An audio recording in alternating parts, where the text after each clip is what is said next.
Salut tout le monde, ici Aude de Haute Couture et aujourd'hui on se retrouve pour une vidéo qui est un tutoriel qui est fait par la demande de Denise Bouchard qui était pendant un des lives une question qu'elle m'avait posée et je me suis dit que pourquoi ne pas vous montrer et d'en faire un tutoriel. Denise voulait savoir comment on coupe, on coud et on fait un pompon en fausse fourrure, donc on va pouvoir partir ça maintenant.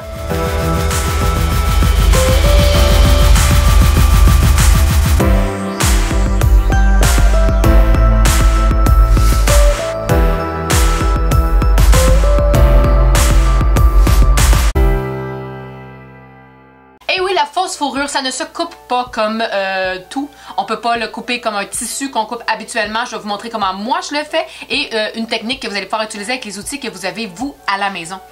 On parle de fausse fourrure. La technique est la même pour la vraie fourrure, mais étant donné que ce n'est pas dans mes valeurs et mes convictions, j'aime mieux ne pas couper de la vraie fourrure, mais sachez que si jamais vous voulez le faire, c'est pas mal la même chose. Même chose pour les dimensions, même chose pour les outils et même chose pour les techniques de confection qu'on va voir pour le pompon plus tard. Le pompon, ça va être un pompon que vous allez pouvoir mettre avec une snap, donc sur une tuque ou sur quelconque projet que vous allez vouloir avoir, ce qui va faciliter le lavage de votre projet. Non pas parce que la fausse fourrure, ça se lave pas. La fourrure, ça ne se lave pas, mais la fausse fourrure, on peut la laver. C'est juste que plus on la lave, moins elle va être jolie naturellement. Mais si jamais il arrive un accident où est-ce que vous avez comme pas le choix de laver la fausse fourrure, sachez que ça se fait. Ça va être quelque chose qu'on va pouvoir également décatir, la fausse fourrure. On va faire attention par contre parce que oui, ça va dans la laveuse. Je conseille de ne pas le mettre dans la sécheuse, de plutôt le sécher à plat. Mais ça perd beaucoup de poils si on le coupe pas de la bonne façon. Puis même des fois quand on le coupe quand même de la bonne façon. Donc ça peut ne pas être génial là, à utiliser dans nos machines à la maison.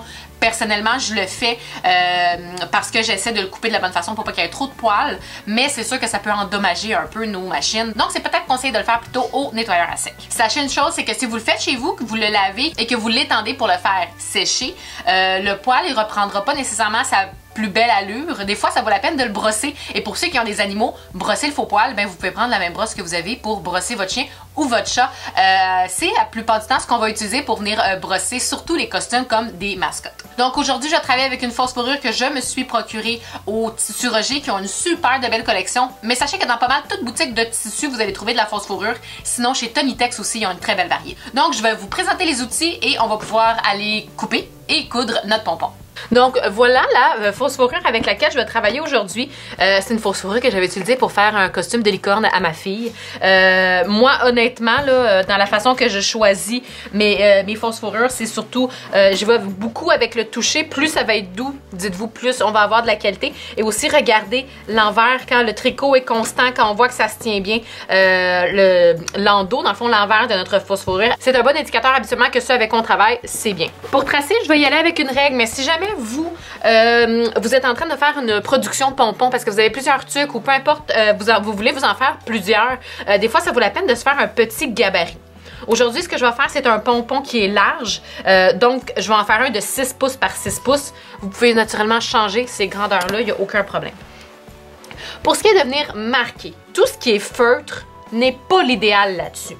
On a des crayons à l'encre qui pourrait bien aller, mais honnêtement, ce qui travaille le mieux, ça va être des craies, soit les à tracer, qui vont marquer vraiment très bien sur notre envers, ou bien les porte-craies aussi vont vraiment bien fonctionner. Et qu'est-ce qui est le fun avec les porte-craies, c'est qu'on a plusieurs couleurs pour pouvoir venir écrire sur l'endos de notre fausse fourrure. On a beaucoup de blanc, mais on a également du bleu, du orange, du rouge, du mauve, du jaune. Donc, peu importe l'endos, vous allez pouvoir trouver votre couleur.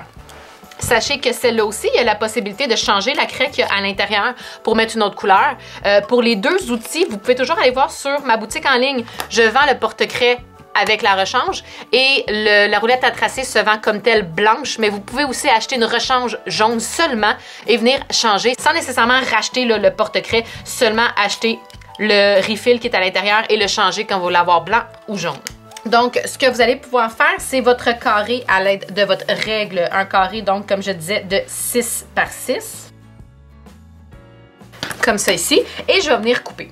Là où est-ce que couper, on va faire attention, c'est qu'on ne veut pas couper le poil directement. Si je viens couper directement comme ça, pour venir couper avec mon ciseau, je vais venir couper. Par exemple, je viendrais couper ici, là, je viens couper mon carré. Ce qui va arriver, c'est que je coupe ma fausse fourrure en même temps.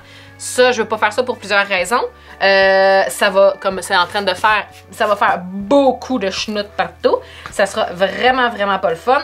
Et en plus, quand on va venir coudre, ça fera pas joli. On sera pas capable d'avoir un beau résultat fini. On veut vraiment couper seulement l'envers de notre tissu et non le poil.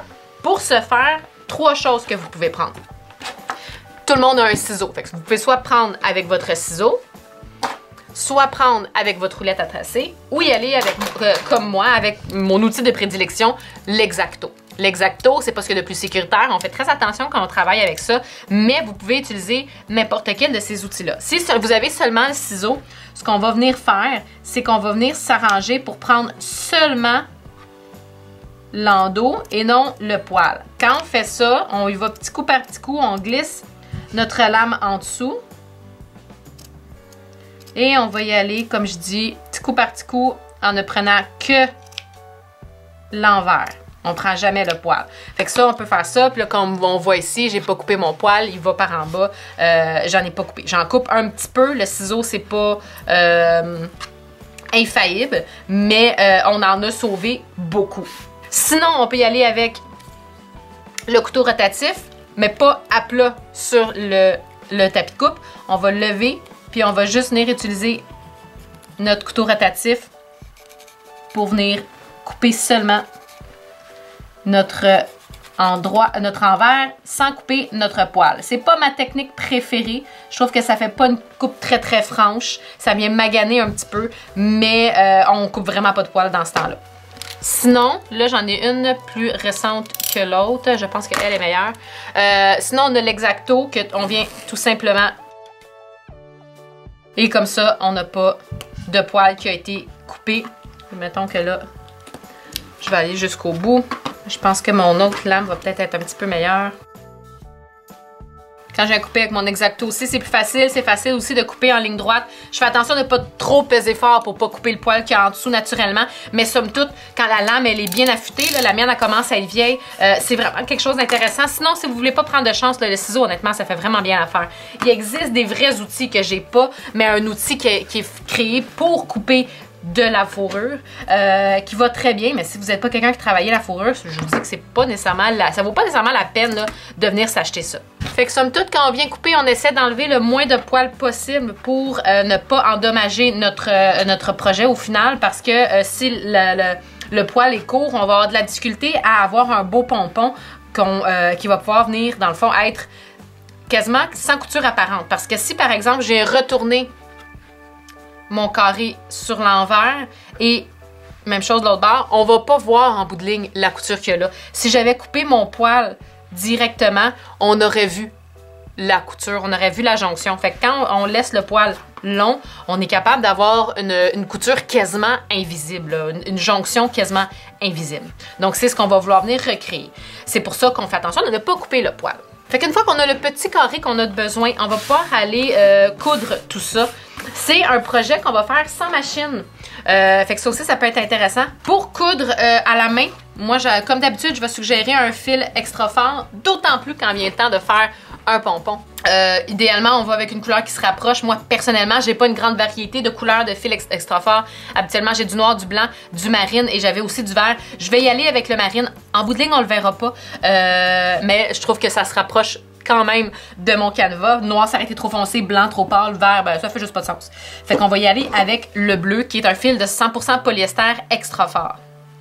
On va pouvoir venir utiliser après ça, moi j'aime ça quand même utiliser une longue aiguille, parce que quand va venir le temps de fermer notre pompon et de coudre la snap, ça va être plus facile si on a une plus longue aiguille. Si jamais vous êtes en train de coudre de la vraie fourrure, c'est la peau à l'endos est quand même épaisse. On a des aiguilles qui existent pour coudre de la fourrure. C'est des aiguilles coniques à la main que vous allez retrouver dans n'importe quel magasin de boutique d'artisanat de couture.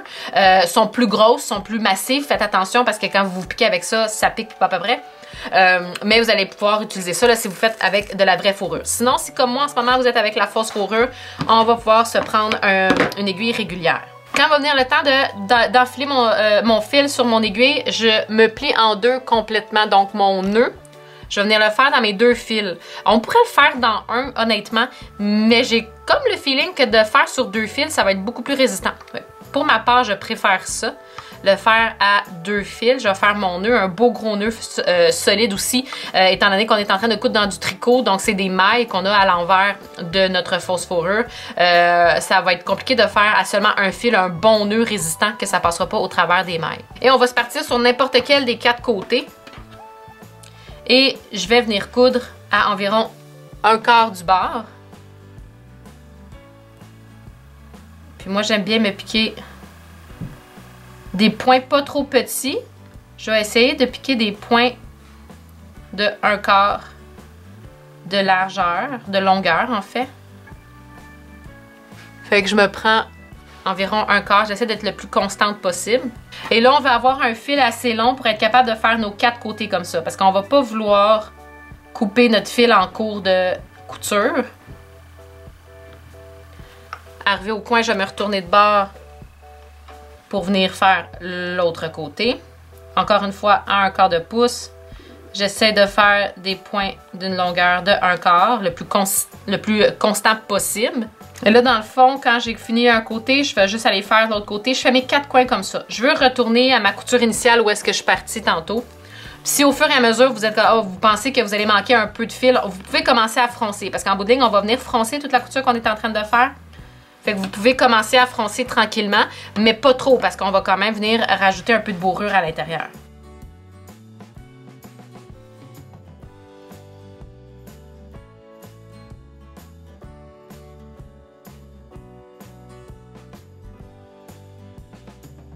Quand je reviens au début, je vais venir froncer un petit peu.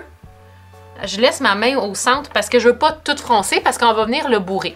Et là, pour venir bourrer un pompon, on peut prendre la bourrure régulière, mais quand on a un bon canevas à l'intérieur, quand on a un bon envers, un bon fond en fait, comme on a ici, ça vient créer quand même là déjà un peu de tonus à notre pompon. Donc c'est ce qui peut être intéressant de venir prendre nos retailles de tissu, de pouvoir venir mettre à l'intérieur. Autre fait important que j'ai pas mentionné tantôt, votre fausse fourrure quand vous la choisissez, plus elle va être longue, plus le pompon va être naturellement touffu, mais aussi que votre couture va être la plus invisible.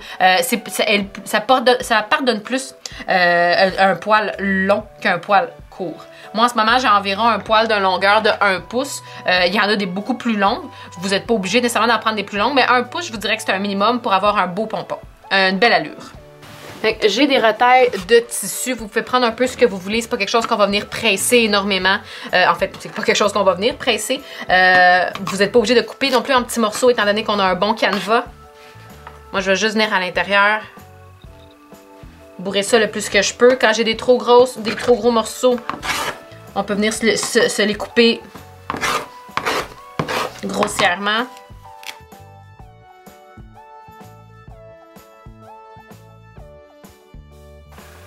Vous pouvez venir vous serrer un peu. Voir de quoi ça a l'air. Ça a l'air quand même pas pire.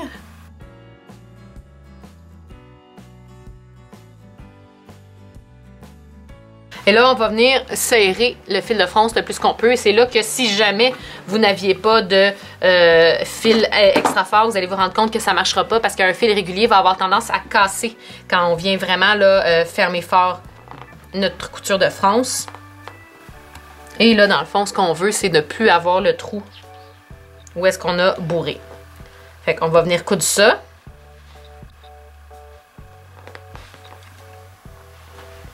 Je vais venir piquer de l'autre côté. Et là, c'est ça qui est le fun avec la fourrure, c'est que le point n'est pas obligé d'être beau. Au fur et à mesure qu'on va venir coudre, si jamais notre poil reste pris en dessous du fil, on va juste venir tout tasser pour que le poil ressorte bien comme il faut. Puis je vais coudre en étoile. Je vais toujours aller, mettons là j'étais là, je suis venue ici, je vais aller là, je vais aller là, je vais aller là, je vais aller là. Tu sais, je vais essayer là, de coudre le plus en étoile possible pour venir fermer le trou qu'il y avait au départ quand je suis venue froncer. C'est pas une science infuse, tout ce qu'on veut. Il n'y a pas vraiment là, faut passer 8 fois, il faut faire tel pattern pour venir coudre. Tout ce qu'on veut, c'est fermer le trou. Qu'est-ce qui est le fun si vous travaillez avec une fausse fourrure qui est plus longue, c'est qu'elle a comme un peu des cheveux, vous pouvez tasser pour venir coudre. Là, quand c'est court comme qu'est-ce que j'ai moi ici, c'est plus difficile de faire ça. Pas impossible, mais quand même. Je vous dirais que c'est surtout mes doigts là, qui sentent où est-ce qu'il faut que j'aille, plus que mes yeux.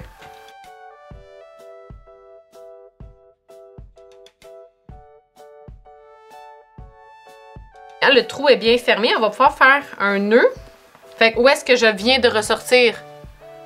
Ici. Je vais venir repiquer à la même place. Pour venir refaire un nœud, fait que je me garde une loupe. Je ne vais pas passer au complet. Pour repasser mon aiguille dedans. Serrer. Ça, je vais faire ça dans mon canevas, hein, pas seulement dans le poêle. Puis je vais venir faire ça 3 fois. Encore là, c'est pas une science infuse. Là. Vous voulez le faire 4 pour être sûr, faites-le 4.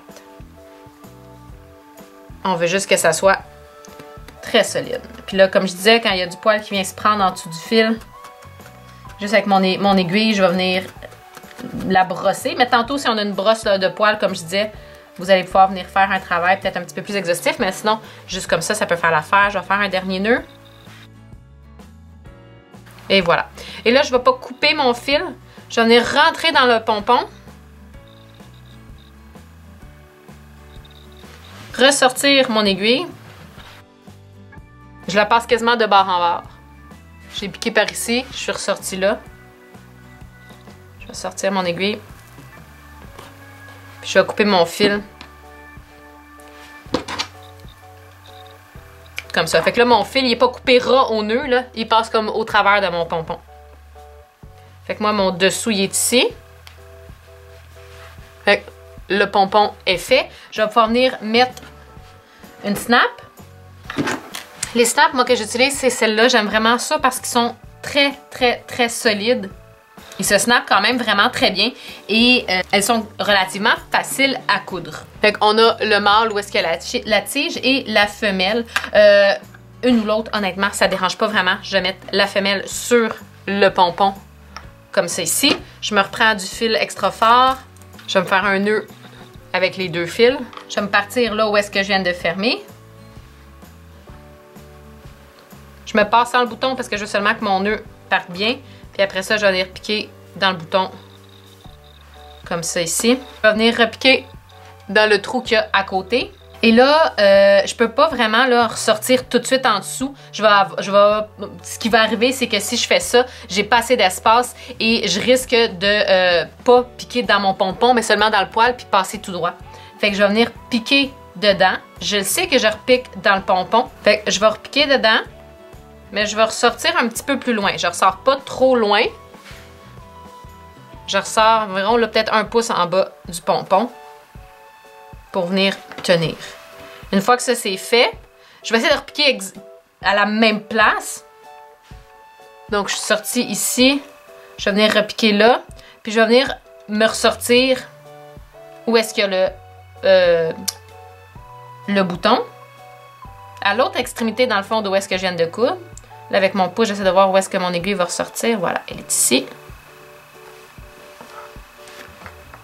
Puis après ça, je vais pouvoir venir repiquer là où je viens de ressortir.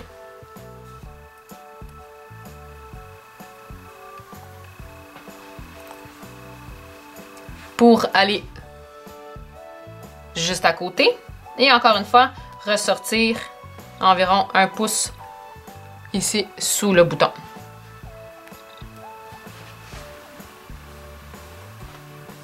De la même façon que j'ai fait, je vais aller repasser où est-ce que je viens de sortir. Je vais repasser ici pour aller à l'autre extrémité pour venir coudre la jonction que j'ai, les 2 trous qu'il y a ici. J'étais ici. On peut relever un peu le poil pour s'assurer de repiquer quasiment à la même place. Puis je ressors, je veux ressortir ici. Comme ça. Puis là, où est-ce que je suis repiquée? Ça l'a un peu pris de poil. Fait que je fais juste brosser pour plus qu'on voit où est-ce que le fil est ressorti. Et là, je suis sortie ici. Je vais venir repiquer dans le trou. Et je vais venir repiquer à côté. Ressortir plus bas. On a toujours un petit ménage de poil à faire, là, quasiment à chaque fois qu'on vient faire un mouvement. Je vais repiquer là où je viens de sortir. Je je vais aller de l'autre côté. Fait qu'à chaque fois que je passe en dessous, que je ressors un pouce plus bas, puis que je reviens en dessous du bouton pour venir reprendre à l'autre extrémité, à l'extrémité opposée en fait, de mon bouton, ça vient comme créer une espèce d'ancrage. Puis c'est ça qu'on veut faire parce qu'on veut que la snap soit bien ancrée dans le bouton. Je place le poil, je ressors dans le bouton. Puis je vais faire la même chose que je fais depuis tantôt, je redescends un pouce plus bas pour après ça aller retrouver le côté opposé de ce bouton-là, du trou où est-ce que je viens de passer.